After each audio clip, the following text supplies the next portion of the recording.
எப்படி அடிக்கிறது என்ன ஏதுன்னு சொல்லி தரப்போகிறேன் பார்த்துக்கோங்க. இது வந்து டிக் வெல்டிங். டிக் வெல்டிங்னா என்னென்னா எஸ்எஸ்க்கு யூஸ் பண்ணுவாங்க. இதுதான் எஸ்எஸ், அதாவது ஒயிட் மாதிரி இருக்கிறது பேர் எஸ்எஸ், இது பேர் எம்எஸ். எம்எஸ் வந்து மிக் வெல்டிங் யூஸ் பண்ணுவாங்க. இதை பார்த்தீங்கன்னா இதுதான் மிக் வெல்டிங்கு, இதுதான் எம்எஸ்க்கு யூஸ் பண்ணுவாங்க. மிக் வெல்டிங் வந்து கார்பன் டை ஆக்சைடு இதுன்று தான். இதுக்கு பேர் வந்து CO2மாங்க. இதுக்கு பேர் வந்து சோலனாய்டு வால்வு, இதுக்கு பேர் வந்து ரெகுலேட்டரு, இது வந்து ஃப்ளோமீட்ரு, இது டிரான்ஸ்பரண்ட் டியூப்பு, அது மேலே இருக்கிறது ப்ரெஷர் கேஜ். இதுக்கு பேர் வந்து ப்ரெஷர் கேஜும்பாங்க. இப்போ பார்த்தீங்கன்னா பார்த்தீங்கன்னா அதே மாதிரி தான், ஆனால் இன்னும் சோலனாய்டு வால்வு மட்டும் இருக்காது.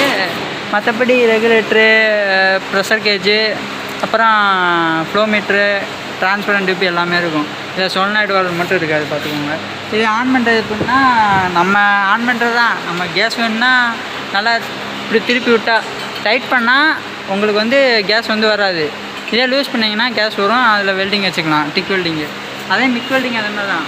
ரொம்ப லூஸ் பண்ணிட்டீங்கன்னா கேஸ் வந்து அதிகமாக போகும், அதனால் கேஸ் தீர வாய்ப்பு இருக்குது. இதுவும் அதே மாதிரி தான். கேஸ் வந்து ரொம்ப திறந்து விட்டீங்கன்னா ரொம்ப இதாக வாய்ப்பு இருக்குது. அதனால் உங்களுக்கு யூஸ் பண்ணுற அளவு பார்த்துக்கோங்க. அது எல்லாமே மீட்ரு. ஆனால் என்ன, இதுக்கு வந்து சோலனாய்டு வால்வு இருக்குது CO2க்கு. அது என்ன, ஆர்கானிக் வந்து சோலனாய்டு வால்வு கிடையாது.